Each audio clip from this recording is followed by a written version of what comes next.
So, muhatag lang kong overview ani mga igsoon sa semi-annual training ni atong July. Amen.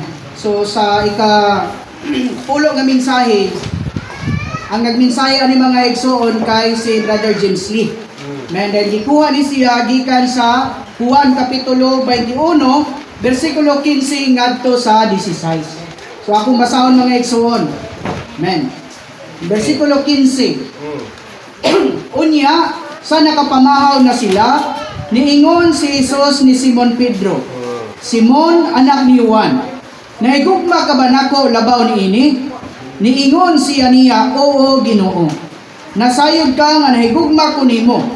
Niingon siya niya, pakana ang akong mga dating karnero.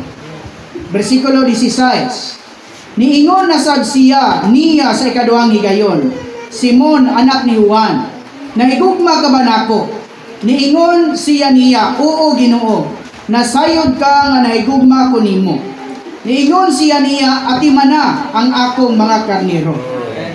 Versikulo 17. Niingon siya niya sa ikatulong higayon, Simon, anak ni Juan, nahigugma ka ba nako? Naguol si Pedro nga nisulti siya niya sa ikatulong higayon, nahigugma ka ba nako? O niingon siya niya, Ginoo, nasayod ka sa tanang butang. Nasayod ka nga nahigugma ko nimo. Niingon si Jesus niya, pakana ang akong mga karnero. Amen. So, mga igsoon, nakoy pangutana gamay. Usar ka buo? Nahigugma ba mo sa Ginoo? Amen. Amen. Mga igsoon, usbo nako. Nahigugma ba mo sa Ginoo? Amen. Kung nahigugma ka sa Ginoo, base niini nga kapitulo sa Juan. Amen. Nangatiman bata sa katawhan sa Dios. So, once nga nahigugma ka sa Ginoo, ang imuhang responsibilidad, ang imuhang kaakuhan, pag-atiman man sa panon sa Dios. Muna nga nguluhan, mga timan sumala sa Dios. Katong wala mahigugma sa Dios, wala to sila hatagi og responsibilidad nga mga timan. Pero kadtong mga nahigugma sa Dios, mga igsoon pagmata na. Di katulog ra baron. Magmata na ta mga igsoon nga kinahanglan do na tay kasing-kasing nga mga timan sa panon sa Dios. Amen. Grabe si James Lee sa iyahang introduction na ni mga igsoon. Nalay mga pipila nga ako ang basahon. Ningon siya nga, unta, makaangguta.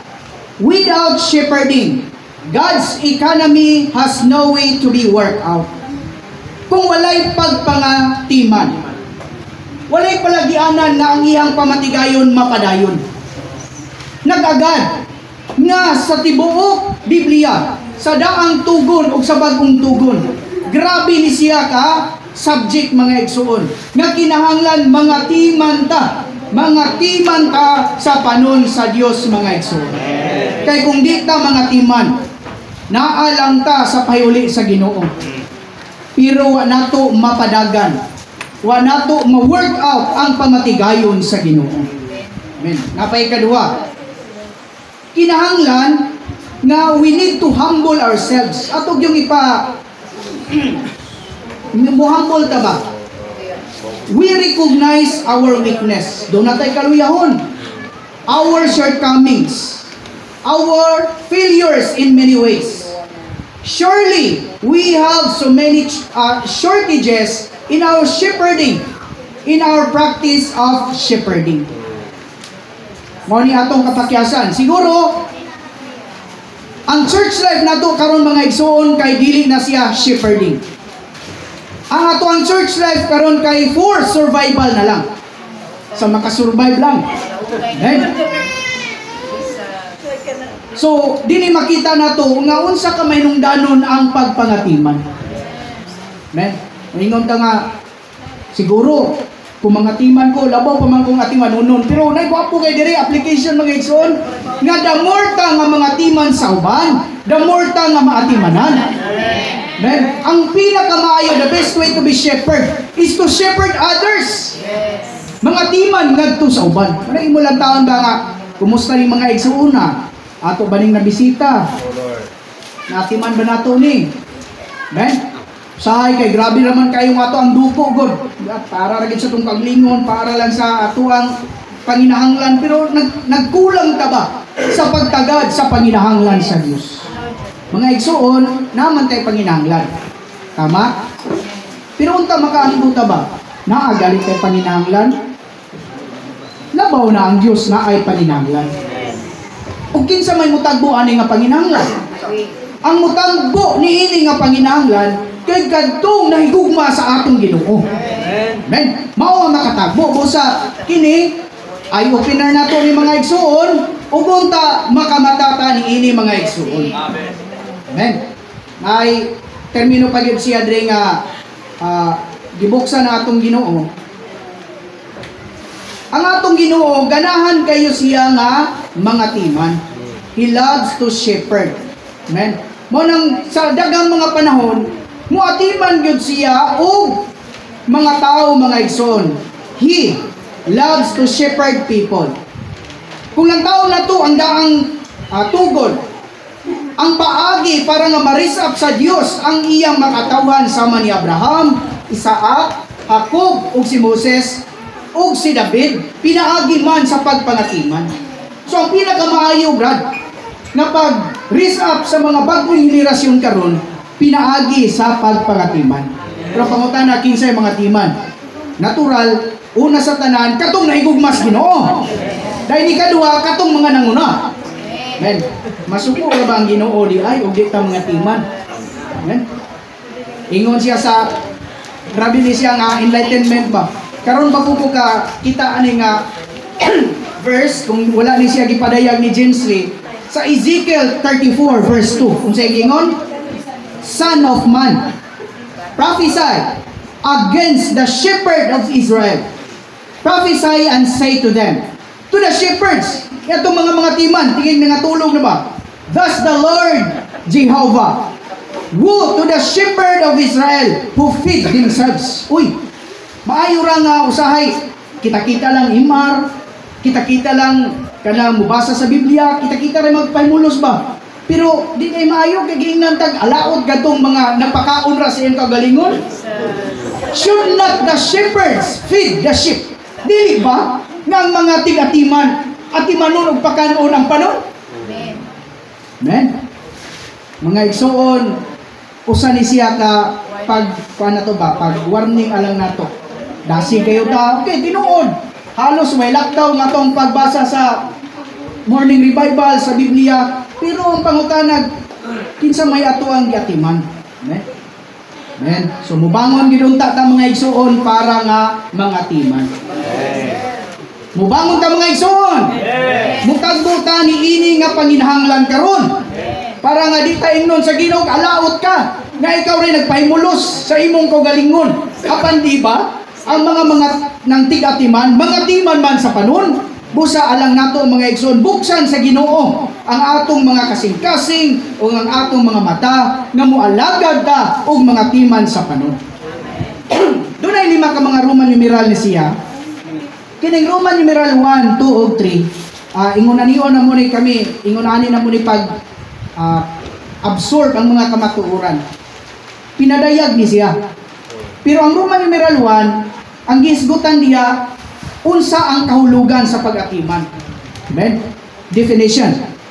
Ang Roman numeral 2, unsay elemento sa pagpangatiman. Dayon Roman numeral 3, unsa ang panginahanglan, dinali ang panginahanglan karon. Amen? So unsa toy kuan mga igsoon? Pinadayag nga ipakita sa Ginoo. Una, unsa may kahulugan sa pag-atiman. Ikaduha, unsay mga sukaranong elemento sa diyang mga timanta. O ikatulo, unsa man ang panginahanglan sa pamatigayon sa Ginoo karon. Amen. So ang Roman numeral 1, ang buhat 20-28. Unsay gingon ani? Basaon ako sa Cebuano kay medyo sakit og dulot ning kuan Cebuano. Amen. Yan na lang, makamatataba. Pagmatkon mo sa inyong kaugalingon, kinsa manang mo. Di raning mga ansyano tinuod, ansyano may isplutan re, pero once nga naigugma tas Ginoo apil taani. Pagmatkon mo sa inyong kaugalingon o sa tibuok panon, gipahaluna man mo sa Espiritu Santo, kana diha specific sa mga nanguna ni, diha nila nga maglalantaw ug mag-atiman sa iglesia sa Dios nga nabatunan niya sa kaugalingon niyang dugo. Busa ang iglesia, ang mga igsuon, katigayunan ni sa Dios nga gibutang sa mga abaga sa mga nanguna ug sa mga nahigugma sa atong Ginoo. Busa unsa may definition, kahulugan sa pagpangatiman. Ang pag-atiman malangkubon sa tanan ug malumo nga pagtagad nato sa panon. Amen. Nagpasabot kini sa pagtagad sa tanang panginahanglan sa mga karnero. Busa ang mga nanguna gitawag sila maglalantaw. So sa Biblia, pwede ka mahimong ansyano pero dili ka maglalantaw. Kaya ang ansyano nag-refer na siya sa persona. Pero kung ingin kang maglalantaw, trabaho na sa usa ka ansyano unang-una. Usa, doon ay mga ansyano nga dili maglalantaw. Ansyano lang. Amen. Magulang lang. Pero wala mong buhat sa iyang kaapuhan. So, unsa ang pagpangatiman? Malangkupon sa tanan ug malumo nga pagtagad nato sa panon. Ato ginlantawon ang kahimtang sa mga igsuon. Amen. Roman numeral 2. Di kay ko paano niya ko overview. Unsa may sukaranong elemento mga igsuon sa pagpangatiman. Ang duha ka sukaranong elemento sa pagatiman mao ang pagpangga ug pagtilog. Amen. So sa episo ani mga igsuon bersikulo kapitulo 5 bersikulo 9 unsa man ang pagpangga. Ang pagpangga mga igsuon mao man ang pagpakaon ug living word of the Lord. Pagpakaon sa buhing pulong sa atong Ginoo. So kinahanglan kung mga timan ta, ato sila nga panggaon sa pinaagi sa pagpakaon sa pulong sa atong Ginoo. Dahil ikaduha, unsa man ang pagtilog? Ang pagtilog mao nga in-nurture with tender love and foster us with tender care. Sa to pa, tiluogan sila, doon nagyoy matinud-anon, malumo nga pagtagad sa panon mga igsuon. So salamat sa Ginoo unta makatunta niining matanga sa pag-alagad o pagpangatiman mga igsuon. So ang Roman numeral 3 mao ni siya ang panginahanglan karon sa payuli sa Ginoo. Dunay dinalian nga panginahanglan. Sa English pa ni siya gwapo kayo, urgent need. Kumbaga, napay na ospital, wa kay kwarta. So doon na kay dinali ang panginahanglan. Emergency kayo kung mga igsoon. Unsa may emergency karong panahon na, mao nga makapalugwa ang Ginoo ug mga igsoon nga mga timan. Amen. So kaluy-an tas Ginoo kay sumala sa point A dinhi, ang labing nakulang nato mao ang pagpangatiman. Naay mga iglesia lokal, musugot ra mga nanguna ug magkita ra ng mga igsoon timpong Domingo, timpong tingsimba. Ora, di niya masudong, di niya masutag unsay kahimtang sa mga igsoon. Unsay nahitabo nato mga igsoona. Pero alang nato mga igsoon, gyud unta kaluyan ta sa Ginoo nga unsa mahigugma ta sa pagpangatiman sa uban. Amen. So kami dito sa sulok, naamang gid may mga ginaatiman. Ako yung giingnan akong asawa nga basta maayo lang panahon, tempo. Mangbaklay o naibaklayo nun, baklay me. Nga naman, kaya ang pagpangatiman na anak sa kasing-kasing sa ato ang Diyos. Ay sa bata mo ingon katong ingon ganina si isa to ingon ganina unya rag Cyril ko no? Ingon nga Ginoo, gayuhon ko nimo sa akong sakit. Oh, mualagad na ko nimo. Asa man na nimo gisulti adtong? Maayo pagkaglawas niya naikanta sa Kristyanidad nga mapo gini Brad, kadungog man siguro kag Kung sigilag saad-saad, sigilag saad-saad, nga mualagad sa Ginoo. Apanaabdan, pinuon sa kamatayon. Oh, na mga igsoon nga musab. Grabe, Ginoo. Kagbualay mo ginalag. Lagal ko mo. Sigilag saad. Pero niabot nga naabtan Ginoon sa daghang mga panahon. Busa mintras gamay panahon pa ta. Kung di ta karon alagad kanus aman, o dili ikaw, kinsa mangpod. Amen. So mintras karon nga makahimo pa ta, especially mga batanon. Alagad gyud ta sa Ginoo. Mga timan gyud ta sa mga igsuon. Pero kung moabot na pod nga medyo huyang ng tuhod, na naman po yung mga batanon nga i-risk sa Ginoo.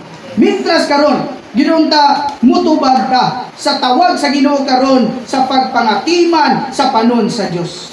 May nungdanon ang pagpangatiman nato sa mga magtutuo. Aron motubo sila sa Dios nung kinabuhi, hangtod mahamtong aron matukod ang lawas ni Kristo. Unsa may kuan nato kanang matawag nato kanus ang matamuhunong sa pag-alagad. Unya na ta muhunong pagka nang atong gialagaran mutubo nas kinabuhi. Unya kay kung naa kay gialagaran, giatimanan sulod sa napulo ka tuig ug mutubo na nas kinabuhi na naman koy laing mga igsoon nga atimanuno na sad. So meaning mga igsoon ang atong pagatiman ang katapusan niini hangtod na ni Antipa mas sutay-tay ta. Ini nagmamatay ta. Mao na nay ato ang kuan. So mintras karon nga may panahon pa mga igsoon, mga timan gyud ta sa mga igsoon. Mo nang Roman numeral 1, Roman numeral 2 ug Roman numeral 3. Mo nang pinadayag bracket na siya. Nga gisgutan sa Roman numeral 1 ang kahulugan sa pagpangatiman. Then Roman numeral 2 unsa ang mga sukaranong elemento sa pagatiman. Ug Roman numeral 3 unsa man ang dinali ang panginahanglan karon sa payuli sa Ginoo, mao man ang pagpangatiman. So dadung ta sa application. Dili pwede nga igor nato ni madungog. Kinahanglan i-apply nato ni mga igsoon.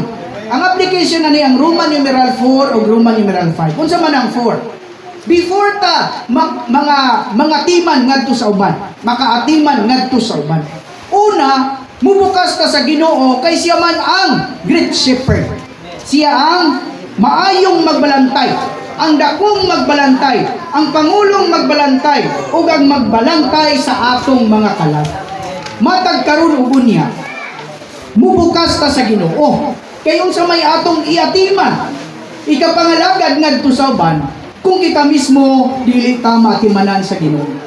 So, Ginoo, buot unta kong mutubag ba nga mga timan sa panon. Kay ningon man kag kinsa tong nahigugman ako, atimana ang panon. Pero Ginoo ingon ani pa man akong kahimtang. Ginoo atimana sa ako. So mabukas ta sa Ginoo. Sa dihang kanunay tang masangkapan, matinugan sa Ginoo. Mao na ning Roman numeral 4, mao ni ang ato ang pagbukas sa Ginoo kay siya ay unang mga timan nato. Muduplicate na mga igsuon. Mao na ning Roman numeral 5. Nga makaatiman na ta sa panon sa Dios. Sumala gyud sa Dios. Sahay kay bright man ta, daghang bersikulo, daghang yung mga sahay talentado. Kung mualagad ka sa Dios, dili sumala sa ato ang ka bright. Dili sumala sa atong ka gifted. Kundi sumala gayud sa Dios. Unsa man kining termino, unsa man nagpasabot ning sumala sa Dios. Sumala gyud unta sa pagkinabuhi nato sa Dios. Ang ato ni nga pagkinabuhi mo'y atong ialagad ngadto sa uban. Lisod magmo dasig ka sa mga idyong nga basagin mo Biblia. Unya ikaw sayo gitag mata sa buntag aron basag mo ning revival. Unya ikaw basa ta sa ministry. Unya ikaw tambong tagtigom. Unya ikaw aba musayo niya ta ng sa Lord's Day. Unya ikaw mutambong tag mga small group meeting, musangyaw ta sa ebanghelyo, unya ikaw. Mga igsuon, ang atong pag-alagad sa mga igsuon, mga alagad ta sumala sa Dios. Amen. Kanang word nga sumala sa Dios, mo na nagpasabot nga gikinabuhi nato ang Dios. Amen. Ang pagpangatiman nato sa Dios, ang pagpangatiman nato sa panon sa Dios, mao man nga madala sila nga maumulan og Dios. Ato makita dinhi daghang mga termino dinhi nga sa diyang mga timan ta men sa panon sa Dios ug sumala sa Dios kinahanglan nga hingpe makuha na kita sa Dios nung kinaiya, Dios nung kinabuhi, mausa sa Dios. Unya ang pinakanindot dinhi mga igsuon dinhi lang umulaktod sa letter I. Isip mga nangatiman sumala sa Dios.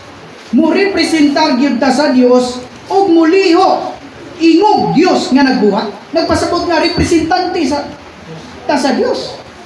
Sama pa nang doon na example din si Samuel. Sa diyang nangalagad si Samuel, nagsilbing Dios si Samuel adtong panahon na. Representante gyud sa Dios. Sama ni Moises. Nahimo siyang Diyos ni Paraon, ni Eliseo, nahimo siyang propeta isip tao sa Dios. Busa sa diyang mga lagad ta mga igsuon, dili day maayo ng kuan ng double blade bitaw. Kinalang putli gyud ta sumala sa pag-alagad sa Dios. Say kaming mga batanon kay matmunanan kami kay dasig pero kalibutanon. Diba? Murag katong giingon dito sa awit ni Salomon nga kabayoon pa ning kadasig sa mga batanon. Kabayo bitaw dasig kayo pero gatangad day kanang karuahis kalibutan. Amen. Bantayan na ni mga igsoon. Kinahanglan ko moalagad ta sumala gayud sa Dios. Representante gyud sa Dios. Naikas sige man mi dito sangyaw mga patay. Service meeting. Unya lagi kay amo ang usahay mo. Magaspin mi brad pantalunan ra namo. Unya usahay. Sinilas, midyasan ra. Gibuyag ming brad. Naunsa pud mo magsangyaw. Mura man mo over. Dili man mo mga kanang pagpadayag sa Dios. So ang ako lang buot ipakita. Nga bisag mo atubang ka sa kadaghanan, kinahanglan may mo gyud ang representante sa Dios. Nangalagad gyud tag Dios. Namulog gyud tag Dios ngadto sa uban. Busa nagay palitan ko sa mga asawa dagan slacks. Ingnan ko sa mga asawa ikaw. Sige ra kag maong. Gibutang na si Ginoo ni halang man ang pitol na to na. May ragyat. Sa palitan ko dagan slacks kada lakaw nako tingkayo na kumbag nya unsan man koy mong isulog dito kay kabalo mo siya girahan di ko maong. So yan na tawon siya may mag-check sa kuang gamit. Tas laka na dito slacks. Okay. Kirapod. Men, mayo kay mga igsoon. Kay kita unsa man ta mga representante ta sa Dios. Sa diyang mga lagad ta dad-o na tugod magkalagod kag Dios ngadto sa uban. Ang kaninda tani kining letter J. Ang mga timan sumala sa Dios. Mga lagad mag-Dios sa uban. Nakainumdum ko sa small group meeting naman mi sa Galacia. Si Pablo sa diyang nangalagad siya dito sa Galacia. Ningon siya nga, mayroon ta kong sumbanan, maawaton mo na ko. Kaya nga naman, dili siya alang sa mga kultura o tradisyon, kundi nangalagad siya o Diyos ngadto sa mga taga-Galacia. Busa ang atong pagpangalagad. Tinguhaon yun na ito nga bipurta. Mga lagad ngadto sa uban, mga timan ngadto sa uban, ginunta nakapaymulos kas Ginoo. Amen. Tagan niya ito usahay. Schedule na kayo, magdali-dali na tag. Kalimot kita siya, tawag lang singalan si Ginoo. Mga igsoon, di yun nato kalimutan nga mo pahibulos sa atong Ginoo. Kaya sa may atong ikatiman na to sa uban. Kung kita mismo wala tayo pahibulos. Number 2. Kung buotang mga lagad o Diyos sa usag-usa, mamulong yun ta sa mga pulong sa grasya, kamatuuran, espiritu, o kinabuhi. Mga lagad, nangalagad sa nahikayong Diyos, nga naumol sa atong pagkatao mga igsoon. Sa itong termino diring, sa itong punto diring nga, ang pagpangalagad kay pag-alagaray man sa usag-usa. Amen. So, mga timan sumala sa Diyos, kinanglang mausa sa Diyos. Busa nilang igo mga igsoon, nga naimot ang representante sa Diyos, kundi lang atong ialagad pagyod, mao ang Diyos mga igsoon. Then damur ta nga mo alagad ngadto sa uban, damur usab ta nga maalagaran nila mga igsoon. Grabe ni, ani ni kanindot. Sulay rago ninyo mga igsoon, mga timan mo, di ba? Abi ni mo gluya na ka. Sulay pamisita, di ba? Makaingkag, mas luya pa man gina ini. So bita na lang ning mga timan ta kay matimanan man usab ta mga igsoon. Then ang mga pulong na to kay pulong sa grasya, kamatuoran, espiritu o kinabuhi. Lastly, basahon ako ang conclusion na gipakita ni James Lee. Okay. Ingon si James Lee. Sa dili paunta mo balik ang Ginoo. Amen. Kini. Ang atong pag-alagad kay dili sumala sa atong kaugalingon or pagpangatiman, kundi sumala sa kinabuhi. Pinaagi ni Kristo nga naumol o nituop sa atong pagkatao. Makamaog gid tata nga mga timan ug mamulong kining grasya, kamatuoran, espiritu o kinabuhi. Ang pagpangatiman kay krusyal kayo mga igsoon. Especially karong panahon na dinhi sa payuli sa Ginoo. Mao ni ang dinaliang panginaanglan. Amen. Sa dili paunta mobalik ang Ginoo. Amen. Unta mabatunan na sa Ginoo ang iyang pangasawunon ug matukod ang iyang lawas pinaagi sa pagpangatiman. Diha mo tulay ang pagpangatiman. Kung walay pagpangatiman, mga igsoon, dili makabalik ang Ginoo. Amen. Dili po niya maandam ang iyang pangasawunon. O dili po niya matukod ang iyahang lawas. Nagpasabot na kining tanan nagaagad yun ni sa atuang pagpangatiman. And hopefully, the Lord naglaom ang atong igsoon nga ang Ginoo i-gain. Mabato na niya ang matagusa kanato mga mo step forward mula kang yun ni mga igsoon sa kinabuhi sa nangatiman. Lamat kay Ginoo nga dadon gid tatas Ginoo nga maluwanan sa pagpangatiman sa mga igsoon.